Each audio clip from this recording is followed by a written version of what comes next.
പുന്യം ഏഴരക്കണ്ടത്തെ അങ്കത്തട്ടിൽ കൂത്തുപറമ്പ് എം.എൽ.എയും മുൻ മന്ത്രിയുമായ കെ.പി. മോഹനൻ കച്ചമുറുക്കി പോരിനിറങ്ങി.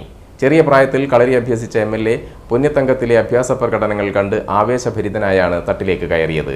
വളരെ ആവേശത്തോടെയാണ് കാണികൾ അഭ്യാസ പ്രകടനങ്ങൾ ഏറ്റെടുത്തത്. ഫുട്ബോൾ തട്ടുന്ന മന്ത്രി, കൃഷിക്കാരനായ എം.എൽ.എ, KSRTC ബസ് ഓടിക്കുന്ന മന്ത്രി, ഇങ്ങനെ പലതരം അംഗം നടത്തിയ രാഷ്ട്രീയ നേതാക്കളെ നമ്മൾ കണ്ടതാണ്. എന്നാൽ കച്ചമുറക്കി കളരിത്തറയെയും കളരിവിളക്കിനെയും കൈതൊഴുത് മാറിൽ വെച്ച് വലതുകാൽ മുന്നിൽ വെച്ച് വലിഞ്ഞമർന്ന് തൊട്ട് വന്ദിച്ച് വാളും പരിചയവുമായി അംഗത്തിനിറങ്ങുന്ന എം.എൽ.എ അത്ര പരിചിതമാവാൻ ഇടയില്ല.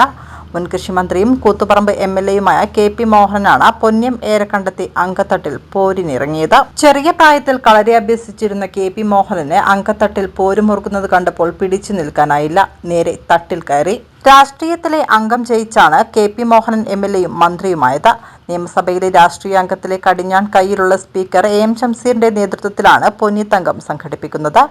എം.എൽ.എയുടെ അങ്കത്തട്ടിലെ അഭ്യാസ പ്രകടനത്തിന് സദസ്സിലിരുന്ന് സ്പീക്കർ കൈയടിച്ചതോടെ അംഗം ജയിച്ചതിന് തുല്യം തന്നെ.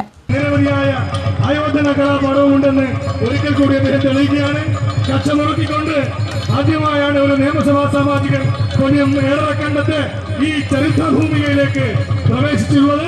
ബഹുമാനപ്പെട്ട കെ.പി. മോഹനൻ സാർ, പൊന്യത്തങ്കത്തിന്റെ 100 ചുവപ്പൻ അഭിവാദ്യങ്ങൾ. Thank you sir.